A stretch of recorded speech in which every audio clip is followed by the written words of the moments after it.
Good evening. I'd like to call Independent School District 721 to order.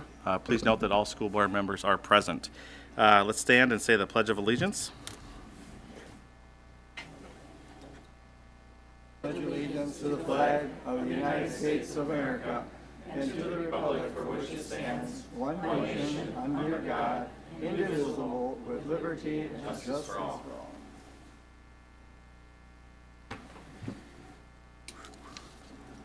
All right, kicking off tonight, we're going to have our Spotlight on Success. We have the fifth grade BizTown presentation, and Mr. Giesen, I think you're going to be our presenter along with the fifth grade students.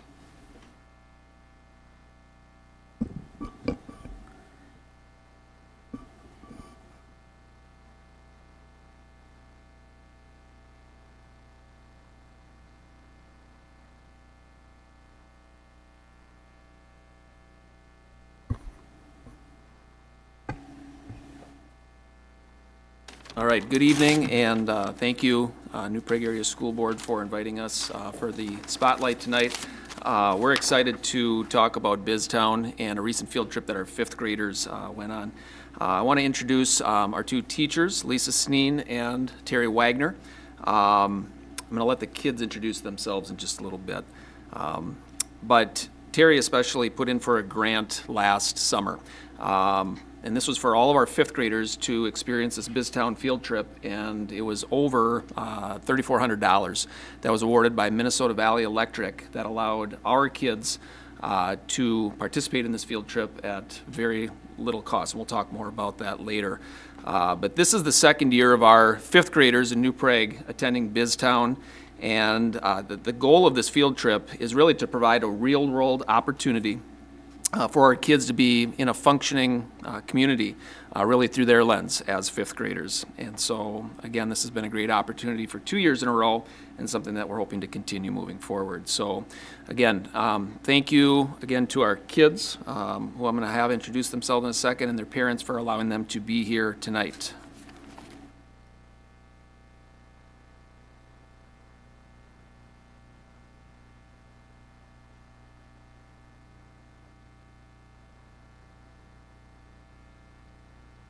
I'm Lucas Junker from Mrs. Connolly's class. I'm Brady Spitzer from Mrs. Sneen's class. I'm Kylie Borridge from Mrs. Wagner's class. Evelyn Myers from Mr. Wilson's.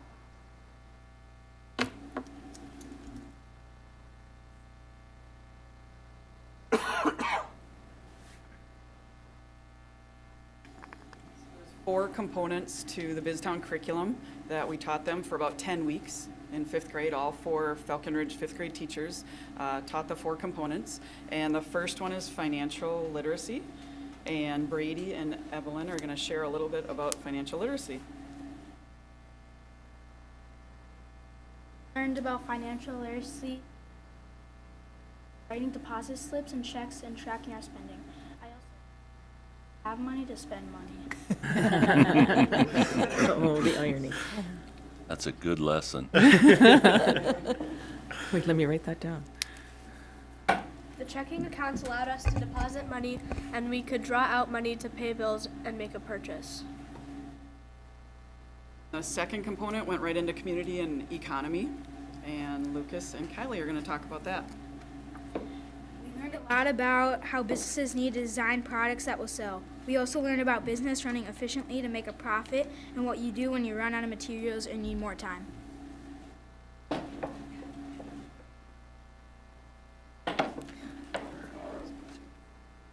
We learned a lot about the importance of being good citizens by voting and also learning about the responsibilities of paying taxes. Next component was applying for a job. So they had work and career readiness. This was one of my favorite parts of the curriculum.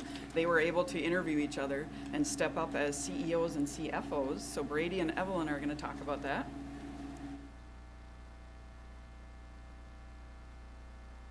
As a CEO, I interview people for different positions on the Delta team, like Sky Club agent and a mechanical engineer. My CFO and I interviewed around 15 kids, and we spent a long time choosing the right fits. I was the Chief Financial Officer of Cambria, and and it was really fun to interview different people and hear a little bit about them. Went right into the next component, which is actually running a business and having an efficient business, and that's where Mrs. Wagner is going to talk about the at BizTown. So it was a month ago. We did our full simulation day down in St. Paul. Took the buses down there, and it's the Junior Achievement Center, and the whole floor is set up as like 18 different businesses that sponsor this activity. And we started off with our opening town meeting, where we had the inauguration of our mayor, Lucas, who was voted on by his peers as mayor. So all the fifth graders did a vote for mayor, and it was kind of cool. We have just a little clip we want to show you of Lucas being sworn in as the mayor.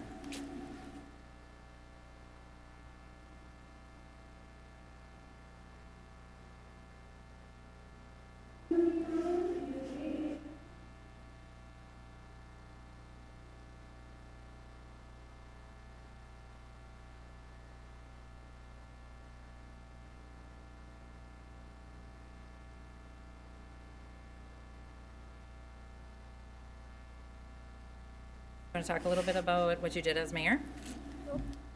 I was voted the mayor of BizTown by my fifth grade peers. First thing we did was when we got there was had a town hall meeting where I was sworn in as mayor. Throughout the day, I encouraged people to vote, helped employees and other businesses, and then held our closing town meeting where I reported on the voting results of our town. And from there, like after our opening town meeting, all the students broke up into their groups. We had over 30 volunteers, parent volunteers, that made this trip happen as well. There was a couple parents assigned to each business, and then they helped the students just kind of guide them through their business. Kylie, do you want to talk about, you worked at the cafe, so that was kind of a fun one. There was a cafe. Kylie will talk about that. It was fun to work in our group. We got to sell lemonade and popcorn and granola bars. We set our prices, and then people came to us on our break to buy. Everybody loved the popcorn, but not so much granola bars. We had to put the granola bars on sale to get rid of those. So it was cool because they got to see, like, they set all the prices. They do all of that, so they decide what they want the price of the popcorn to be, what they want the lemonade to be. The $2 granola bars were not going so well, so they put them on sale at the end, kind of thing. Brady, do you want to talk about Delta? I helped manage my business by ensuring everything ran smoothly. I filled in for my employees that were on break. I also ran the company's meeting and got the flight simulator running. And Evelyn, you want to talk about Cambria?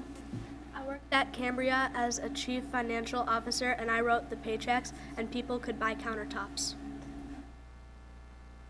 So within these 18 businesses that we had, they all had roles. They took on like 20-minute work sessions, and then they got breaks in there, and then that's where the kids went around to the different businesses where they bought things, or they deposited their paychecks.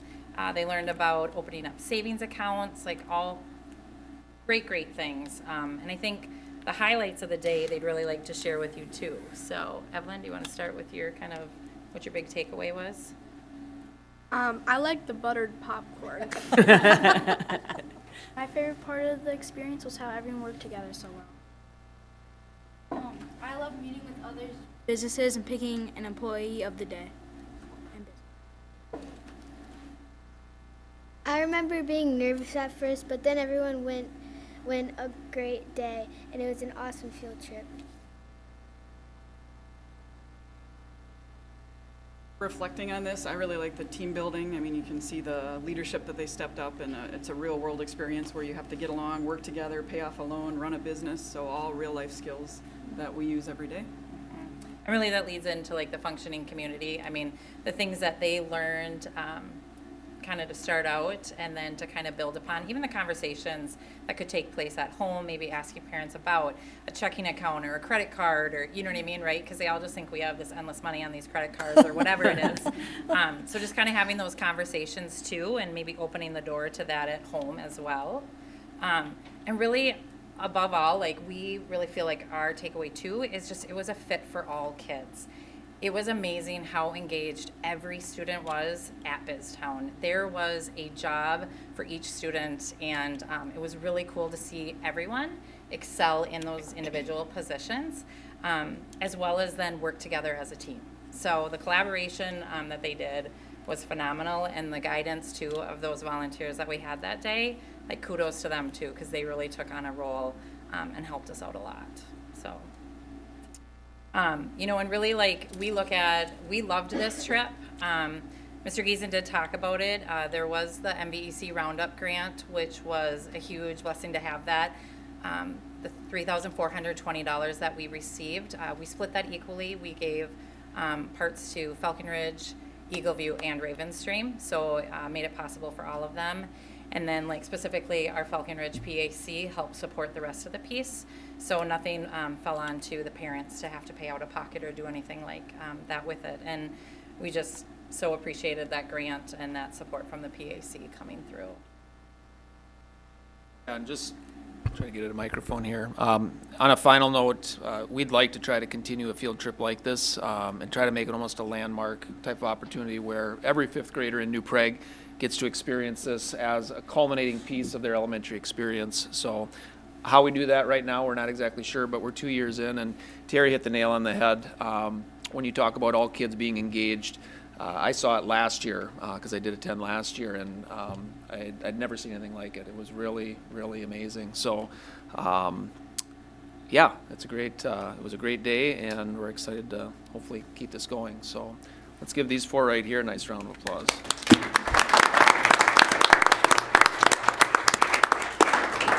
Any questions? Was the MVEC, is that a recurring grant or a one-time grant? It was one time, it was a Roundup grant. I don't know if it's something that we can apply for every year kind of thing, and they would Okay.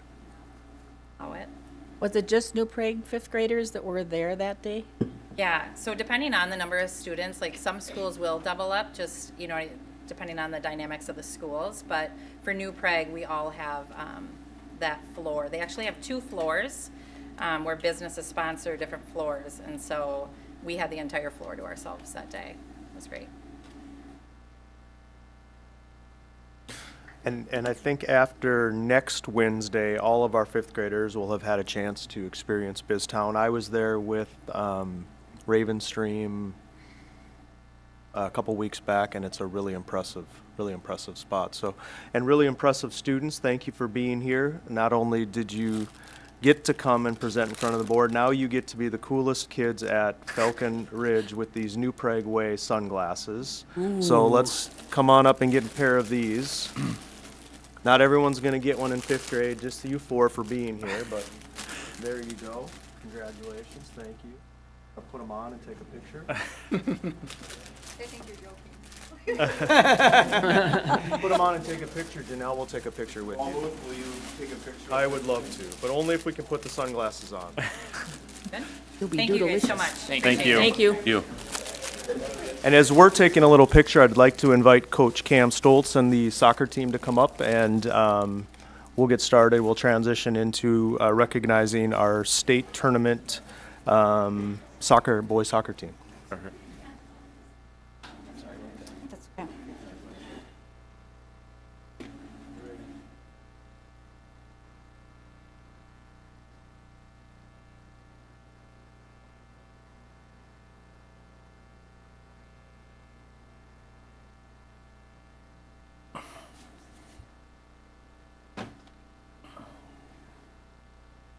Go ahead. We'll have Coach introduce his players and then just say a little bit about the season, a very successful season. Again, on behalf of everybody, congrats and thanks for being here.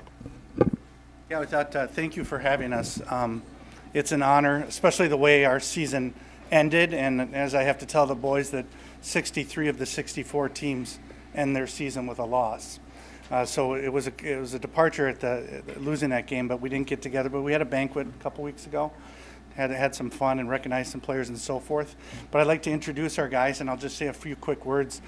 First, our senior captains were Kyan Hopke and Sean Christensen. And then I brought our juniors that were elected captains for next year in Shea Dickerson, Jack Leonard, Kyle Allen, and Max Stoltz. just real quick about the season, and then I'd like to say some thank yous, is we came out of, the team came out of COVID 3 years ago. All these boys were part of that experiment, and it was a shortened season and so forth. And so for athletes, quite a change for what they were looking forward to. Yet it was still great to get them on the field and so forth. But 2 years ago, the high school entered the Metro West Conference, which was a huge leap, probably all sports, but soccer. I think I measured 21 state championships the Metro West has won since soccer became a varsity sport in the early 70s. Schools, 6, 7 of the schools had won up to 21 of the state championships. And of course, New Prague hadn't had a winning season. So 2 years ago, we were 4-13, and all these guys were part of that program. And then last year, we were 8-3, but we advanced to the Class AA championship and didn't get through Worthington. So then this year, we got bumped up to AAA. And we went from 8th place 2 years ago to 8th place last year to within 1 week of the end of the season having a chance to win the Metro West. And we didn't do that, but we did finish tied for 2nd place and a final record of 13-5-1. So I'm proud. I think the school's proud of the boys. They should be proud of themselves for sticking through it. We say in sports we train, we practice, it's our process, we prepare, and we try to perform. And we do that over and over and over. And towards the end of the season, I think we played 6 games in 10 days, which for soccer it's not right. And the Coaches Association's got some notes about that. But it's Minnesota, we get the games in and so forth. So, but just to say a few things about these guys and what I think they represent is working through the process and so forth and succeeding at a passion, which will apply to other things in life. I think they all have great plans going forward, from universities to playing further soccer, playing other sports, and so forth. And we're proud to be part of the school, part of the school district. And I think as the suburbs creep out, and I grew up in the suburbs, and I've been doing this too long, but as the suburbs creep out and the schools to the north, such as Shakopee, Prior Lake, or over in Lakeville, those athletes generally have to pick a sport at 12, 13, 14 years old, a pick. But what's nice about our situation is we're still in the big class now, don't have that choice. But these guys do other things, and they do those things well and so forth. So this school has been fantastic at supporting these guys in our program. I can't say enough about the athletic program and the way it's led, and Brad does a great job, makes us feel at home. The other athletes, we're proud as anything that we beat Lakeville North, and just as proud when volleyball did it too. But the consequences, now they're looking out for us. So, but that's what happens as things bump out. But one thing I hope New Prague keeps is that small town feel of multi-sport athletes and being able to take a chance and so forth. So we appreciate everything. And that goes from Andy showed up 2 days into practice, I think. He showed up, and I'm like, I had no idea who he was. I was like, can I help you? And so I was working with the younger kids, and I said, well, guys, here's the superintendent. So, but that touch, you don't get it I've been at other schools and so forth. You don't get that, and we get that here. We get the support, so we thank you for that. Oh, did I introduce everyone? What did I introduce them all? Yeah. I want to say I showed up for practice not knowing a thing about soccer, right? But on behalf of everyone, congratulations. Congratulations on a great season. And you too. We have sunglasses for you all, so you can be the coolest kids at New Prague High School. And you'll take a picture with us now in order to take these home. Fair? Let's give them a big round of applause. Nice job, guys.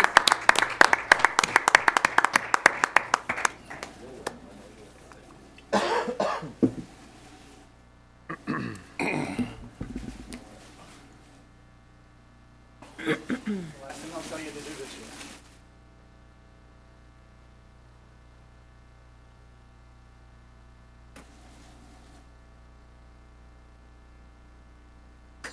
year.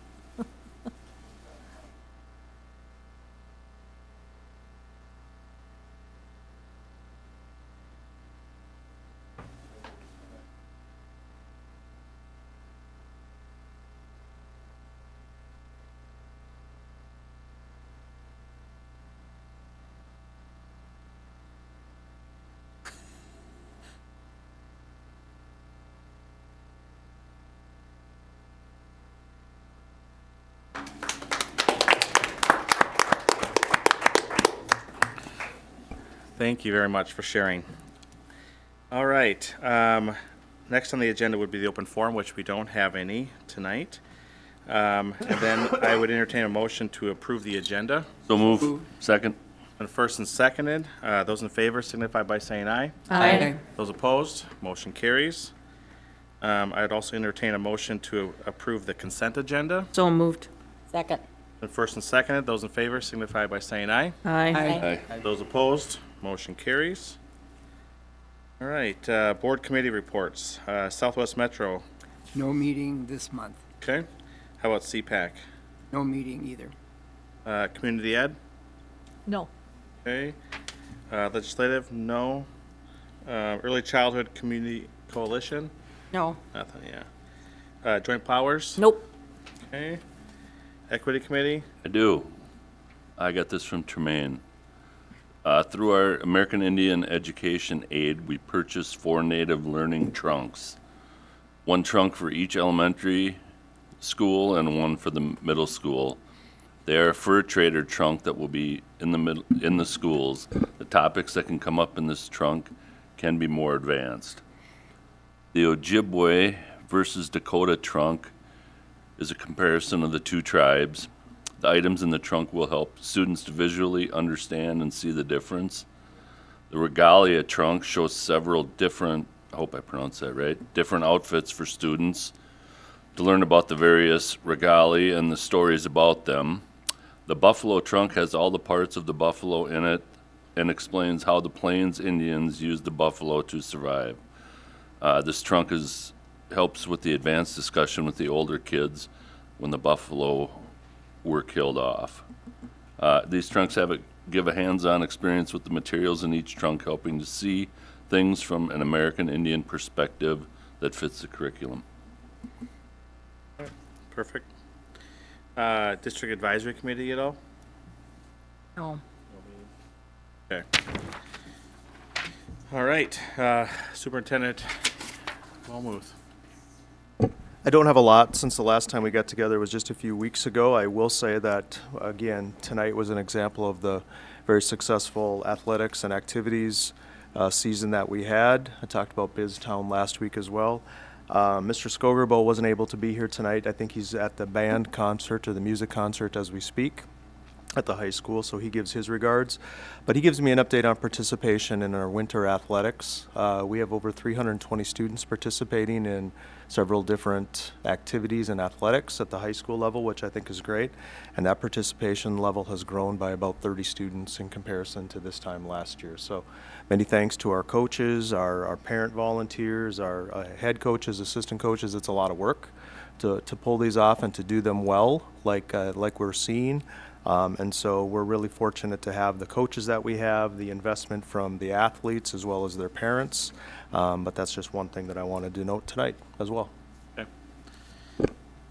Right, reports and discussion items. So we have first reading of policies. Any comments or anything like that, or questions on the first reading? It's just one policy, and it's to rescind that policy because we no longer use cable broadcast. Okay. All right. Questions or comments on that? No? All right. Next up is the review of the 2024-2025 district calendar. Yeah, and I would like to clarify, this would be the first reading. I think I may have said at one point this was going to be, we're going to try to approve tonight. I think we're able to ask some questions or take some feedback for you, but we will bring this back in January for a second and hopefully final reading at that point. But you all received the calendars in your packet.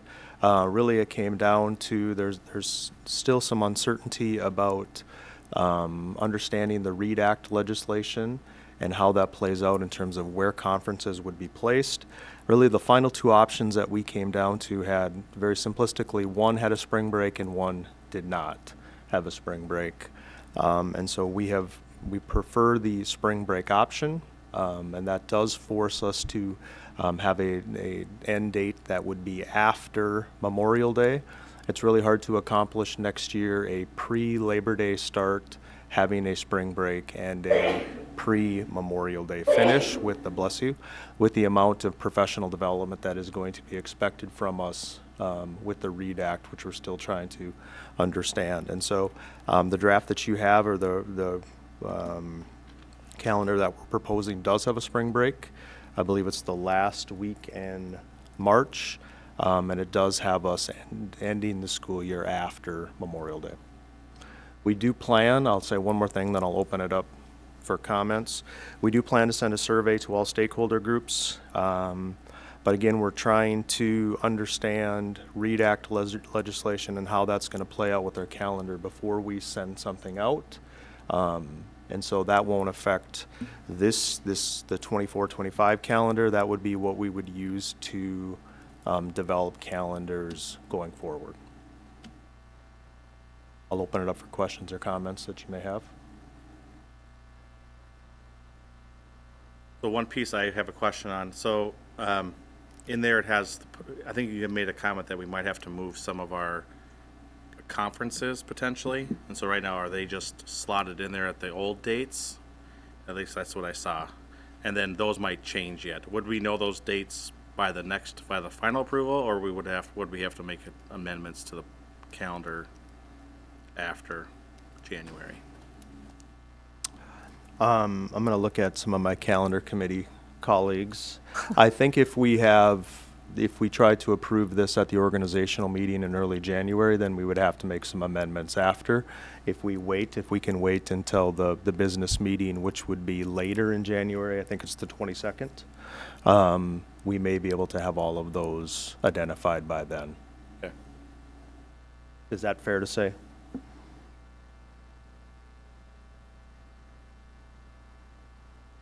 Any other comments from anyone else? Questions about the calendar? Nope. Okay. All right. Okay. If you have other questions, shoot them my way. We'll do our best to advance the discussion as quickly as possible. Again, there's some things that are new that are affecting how we put that into place. So thank you. Okay. All right, next on the agenda is the approval of the 2023-2024 revised budget.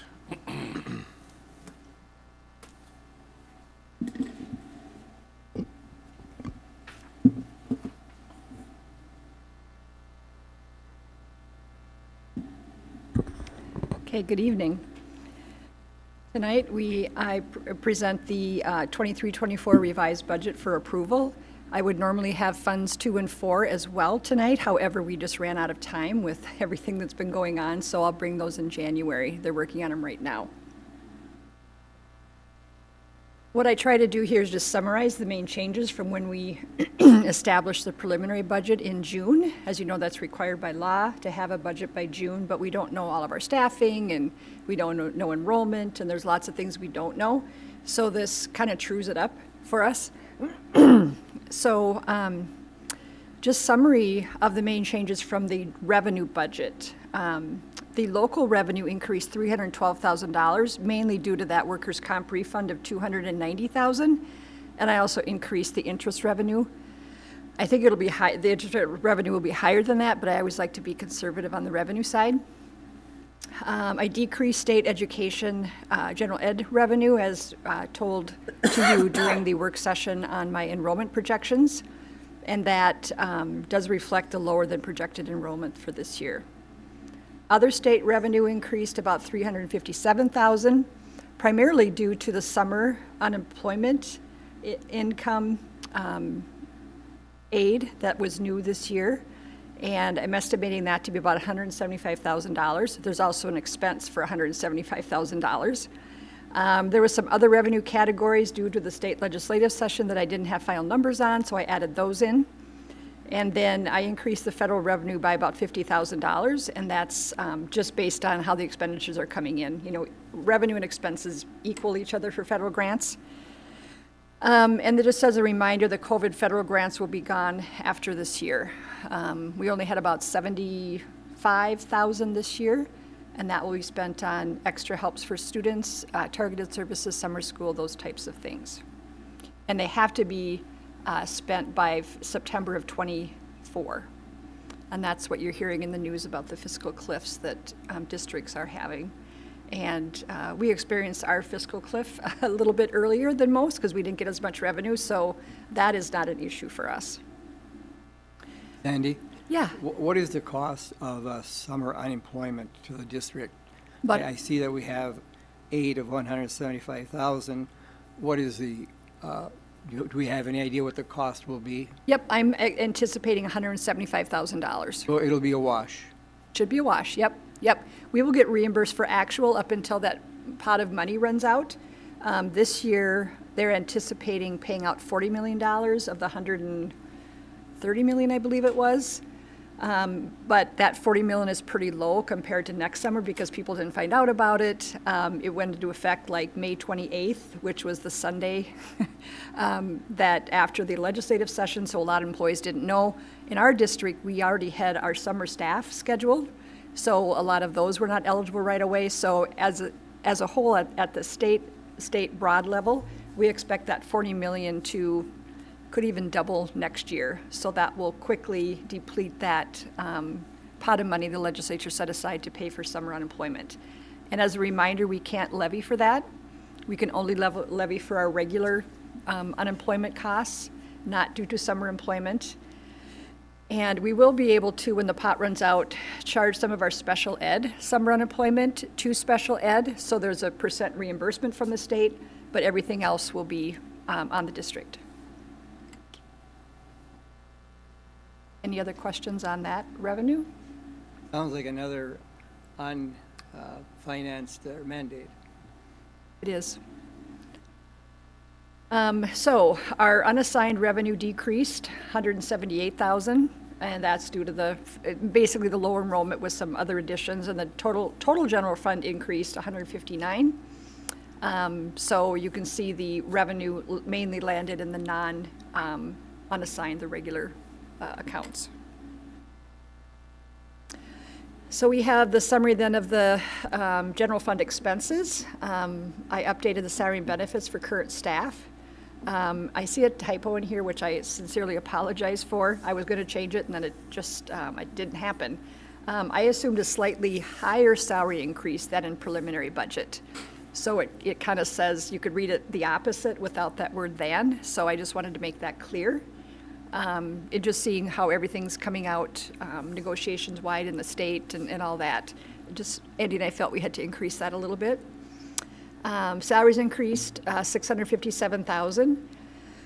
Luckily, the benefits only increased by $20,000, and that includes that $175 for unemployment benefits, because the revised health insurance budget was considerably lower than the preliminary budget, and we just have fewer employees taking insurance. Some employees, frankly, are dropping family, and they are buying insurance outside for their family, maybe just covering themselves. We've seen that quite a bit because insurance premiums are so high. So that kind of made up for it. And so if normally you have a salary increase of $660,000, you also have a big increase in benefits, but I was able to balance that out. Purchase services basically stayed the same. There were a couple ups and downs. Supplies and materials stayed exactly the same. As you recall, we had cut some of those budgets, and I'm monitoring them, and they seem to be, running okay right now. Equipment increased slightly, and other expenses stayed the same. So the main difference was in salary. And again, the preliminary versus final, the unassigned, and the total. So the preliminary, I had projected a 9.2 fund balance, and we're going to end with 8.0, which is our fund balance goal, so that is good. I'm hoping to end a little higher, but I don't like to be too optimistic because those kind of surprises aren't good.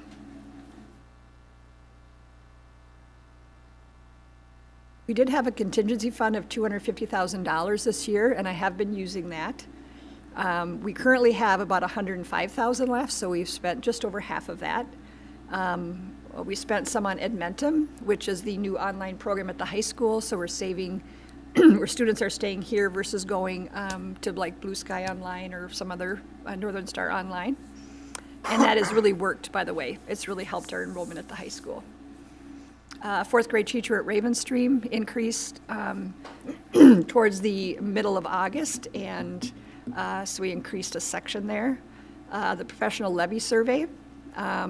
We also purchased an analytic infinite campus module, mainly for use by the high school, but other schools can use it as well so that flags students that are not on track to graduate and tries to get them coming along so they will graduate. The annual report, that was a budget reduction last year. However, in the levy survey, we did find that people like to have paper in hand. So we toned it down a lot. We decreased the size, I believe, in half. And so we had a few expenses for that. Election costs and legal fees. I'm just putting a little bit more in legal fees, about $7,500. Lots of issues, especially as it relates to the legislature. And I just want to make sure we have enough in that budget.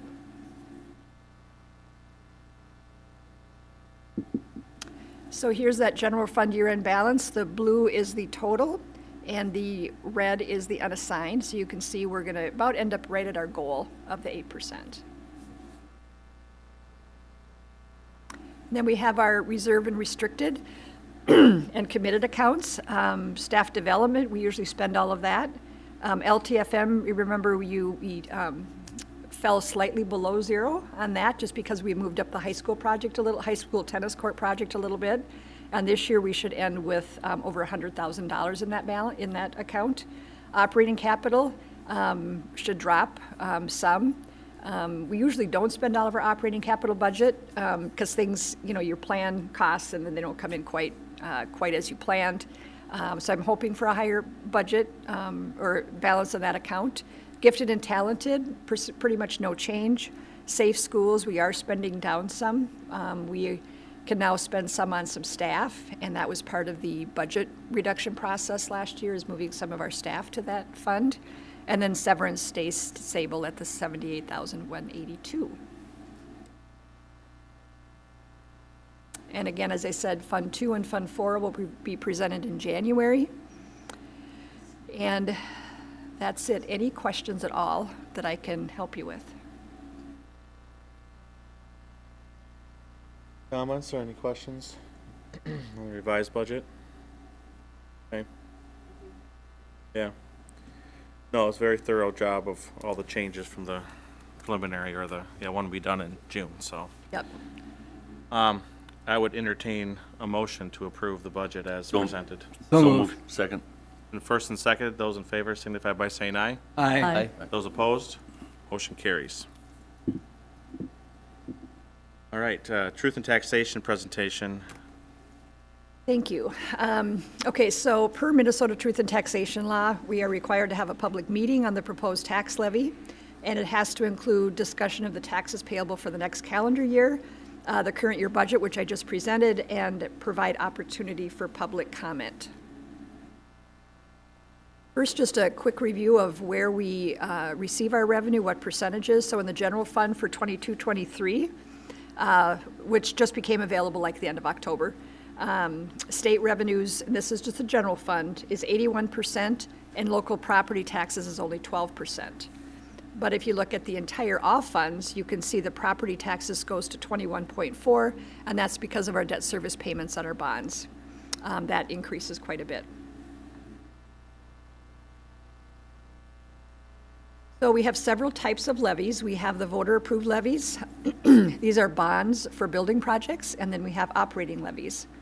And school board decisions, we have, you can make decisions on any special levy authority, facility leases, reemployment, OPEB, and disabled school care, and then also optional, local optional revenue. And then there are some levies set by state formula based on our enrollment projections that we have at the Minnesota Department of Education. And those are equity, operating capital, transition, community services, safe schools that I mentioned earlier, LTFM, career tech, community ed, oh, I have that twice, and early childhood ECFE. So those are the levies that are set by state formula. And the levies in red are called equalized levies, and so that we always have a total district revenue that calculated in our levy report, and then part of it is paid in state aid, and part of it is paid on in the local levy, and it's based on a formula. what the goal is to equalize the impact for low property wealth districts and high property tax districts.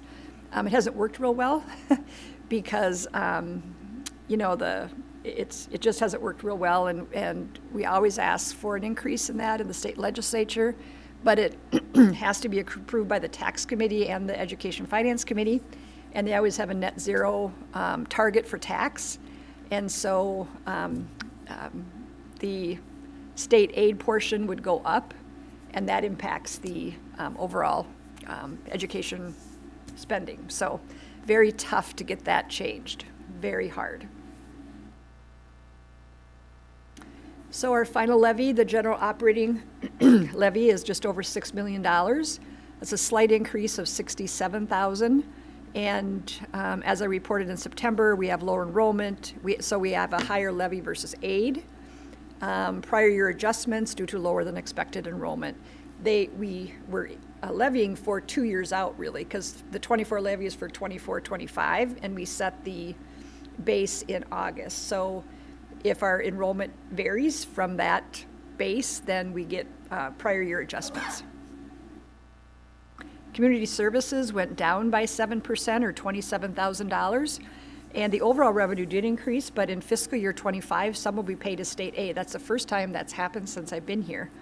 There was also a negative disabled school child care adjustment from the last year. They always true up that disabled school child care number the following year, so we had a slight negative adjustment there. And then debt service went down 19%. That's because we had that one bond payment fall off. And we also had a higher debt excess reduction than the previous year. So that debt excess reduction is we always levy for 105% of our bond payments. And then they're always comparing our ending fund balance in Fund 7, our debt service fund, to what it should be, and then they adjust it higher or lower. So that's a continual adjustment that they make. So our total levy is down 10% or $1.5 million. This shows some history of the levy. The purple line is the total levy, so you can see it's down to even less than what it was in 2019.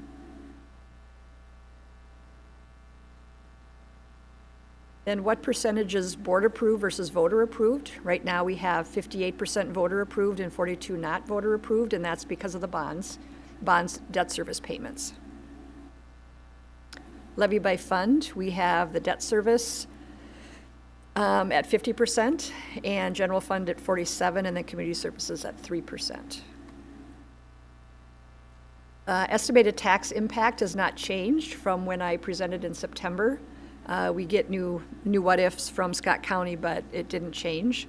So if a property value did not change from 2023, the levy would decrease an average of $254 a year or 19.5%.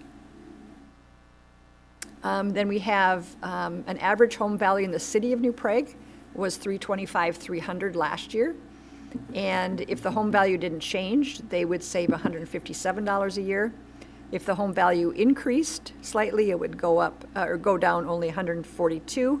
And if it decreased between 0 and 5%, which was the majority of properties in the city of New Prague, it would go down $175,000 or 21.8%. Then the budget information as presented earlier. Excuse me. Now the public has an opportunity to give feedback to you, and I would ask that you certify the final levy tonight. We have a deadline of that of December 31st. And then the county auditor calculates the final tax bills. I know the estimates have gone out already. And then collections commence in April and May. And then that's revenue for next year, 24-25. Any questions on all of that? Any comments, questions? Okay. At this time, we can open it up for any public comment, correct? If there's any. Any? Otherwise, then I would entertain a motion to approve the levy as stated. So move. Second. Been first and seconded. Those in favor signify by saying aye. Aye. Those opposed? Motion carries. Thank you. Thank you, Sandy. All right. Next on the agenda is policy 620, credit for learning. Any comments or questions on this one? Back to the same questions for obtained outside of school district and school environments, whether or not we've had any additional information of what types of things would qualify under this policy and whether or not we want to give the public any idea of what that is as we approve it. I checked with the policy person at MSBA, and he just said that there are some things in the policy, that general things that provide that information, but I think it's up to the parent and student to talk to the counselor's office on specifics. Andy, do you want to? Yeah, so I read the policy again, I have it here, and I'll give you an overview of how I look at it, and then I'll bounce it back to you, Mr. Call, and you could ask some questions of myself or the policy committee. So there's a lot in this policy when you look at it, and I really look at it from two different perspectives. So students coming into our system, right, is the first part of the policy, and there are three buckets, if you will, for students coming into New Prague. There's the PSEO and the other advanced enrichment programs. There's the other, which is defined by alternative learning sites, out-of-school experiences such as community organizations, work-based learning, and other educational activities and opportunities. I'll call that bucket 2. And then bucket 3 is transfer from out-of-state private, including homeschool, and online learning experiences. And so in order to get a credit or partial credit, the things that the students would need working with the counseling staff, like you talked about, first they have to have a transcript. Seems fair. Then the next, working with the counseling staff, they would make a connection to, is it a part of our current course offerings? So can they make a connection between what they're hoping to get credit for and our current course offerings? And I'm oversimplifying this, but I think this is how I understood it best. If there was a connection, it would be, if they could make that connection, they would get graduation requirement credit. If there was a slight connection, they get to be elective credits. And if there was no connection to any of the credits that we currently had in our program, then there would be no credits offered. So that's for students coming in to New Prague. There also is Part 9, process for awarding credit. They talk about the principal's responsibility, which has been our practice, delegated to the counseling department. And again, I think the counseling department, as I've researched this, the goal is for them to work with the student and the family as much as possible, right? So I know as a former classroom teacher and a teacher at heart that the best instruction is differentiated, and so that I'm meeting the needs of the students based on where they're at, not what the particular, what grade level I might be teaching. And so our goal is to work with families as much as possible and differentiate based on what bucket they may fall in and that connection to what our current course offerings are. So that's kind of the baseline. One more piece, the next thing that I would add to the conversation is, what about our current students? So the question was raised, I don't know where, at one point, what if there is a class that a student would like to take that we don't currently offer, right? And again, there are some limitations to that, but they would work if that was something that came up and it wasn't something that was offered. Our practice has been that that student and their family, whatever may be appropriate, would work with the counseling staff to identify possible courses. Those could be online courses. Those could be, an example that was given to me earlier today was an ag class that we don't teach at New Prague, that they do teach in TCU. And so within our network, we would try to find an opportunity to provide that student with that course that they deemed as something that they needed as part of their academic journey.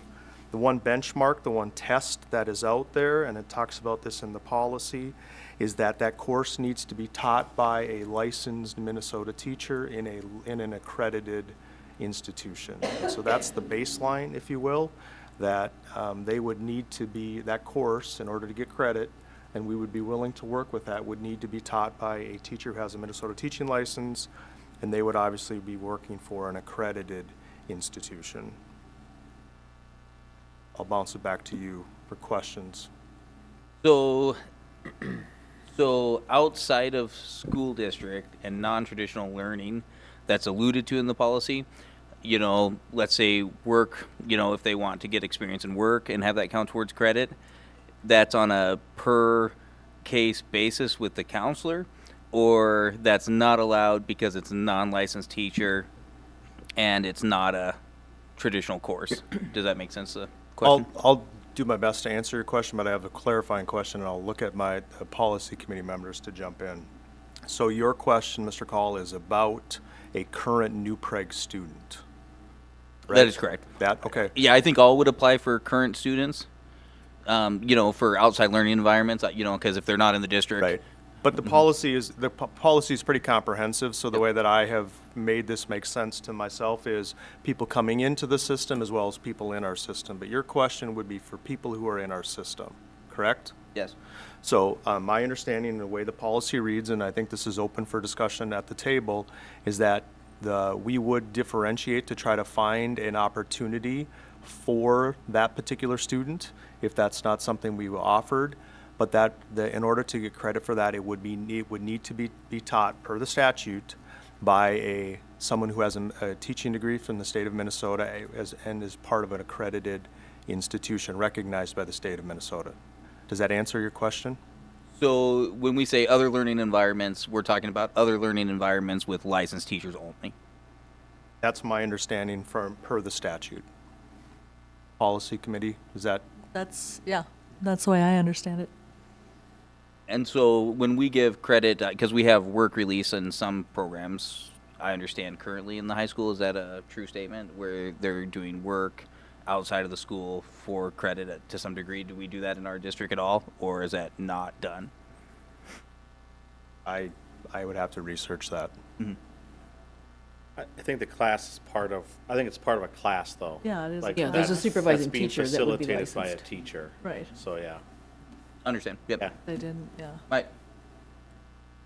Yeah, I see your question now, and I believe that would be if it was under the supervision of a licensed teacher, in this case a teacher who teaches in New Prague, they may go out into the community to do work, right? Right. And I think we'll see more of that as we talk about career and technical education, and that becomes a push. But I think that would be the separation, is that there still is a licensed teacher who's quote-unquote supervising that student's experience.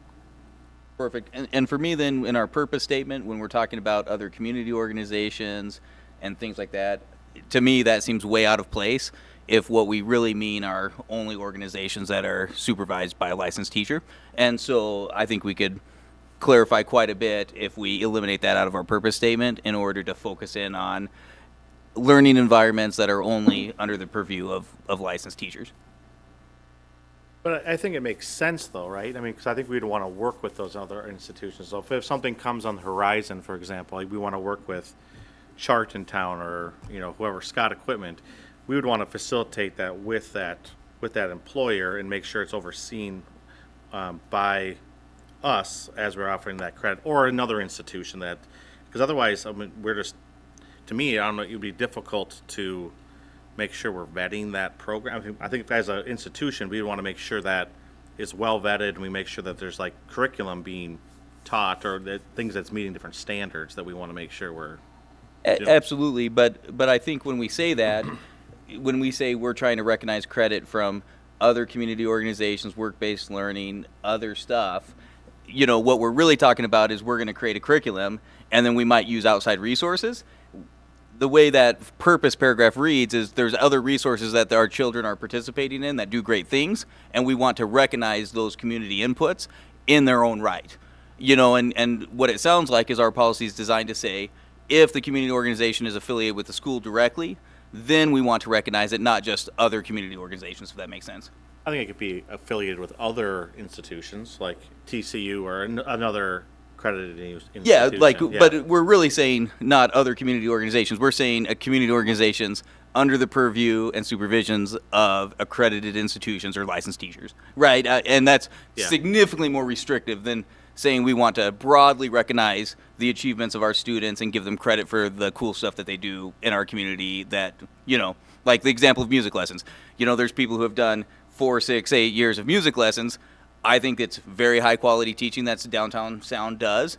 And giving kids credit for that, I think makes a lot of sense. But if we don't want those types of organizations to qualify or they cannot qualify, I would narrow that language in our purpose quite a bit to say, to really zero in on traditional academic arrangements. I think it's been long documented, community organizations with a teacher, doing those type of work release programs and community programs, if that makes sense.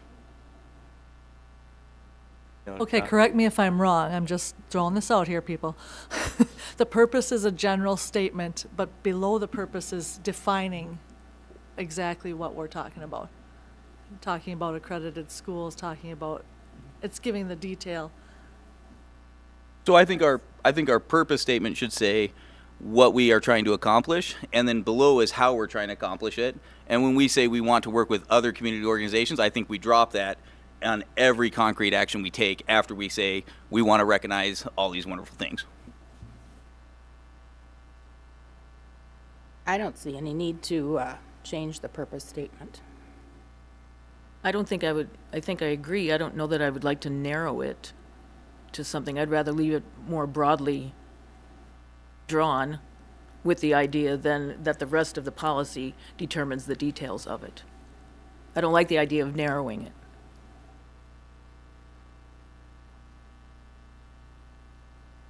I think as students do different types of activities and get involved in various things that enrich their lives and broaden their learning, it's wonderful, but we have to have some type of way of making sure that it falls into the credit basis.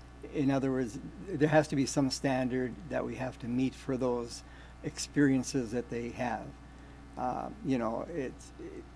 And I think the policy that we have here states that, and I think we need to stick with that policy. So students are definitely encouraged to broaden their list of experiences and to gain things in a community or from other areas, but I don't think that we can just say, well, we'll give you credit for that. I think there has to be a guide for us, and that's what we've got here.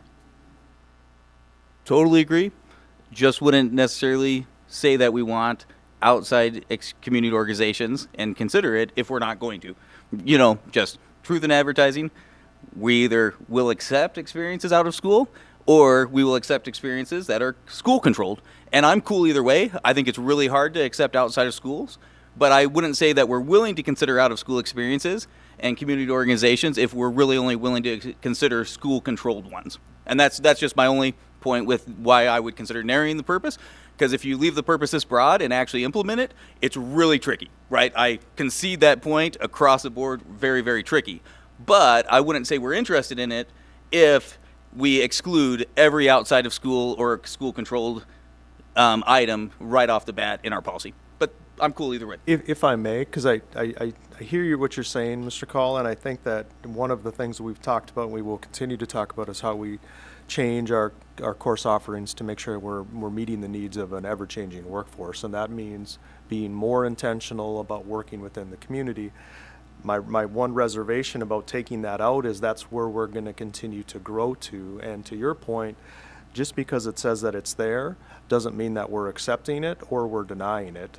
But I think those are opportunities for us to have those conversations, and we go back to our counseling staff to say, is there a connection? Can this be something that we are willing to do? Because we're willing to do it, but they have to be, to your point, they have to be through a licensed teacher in an accredited in an institution that's accredited in the state of Minnesota. So I think there's the gray area. It's not one or the other.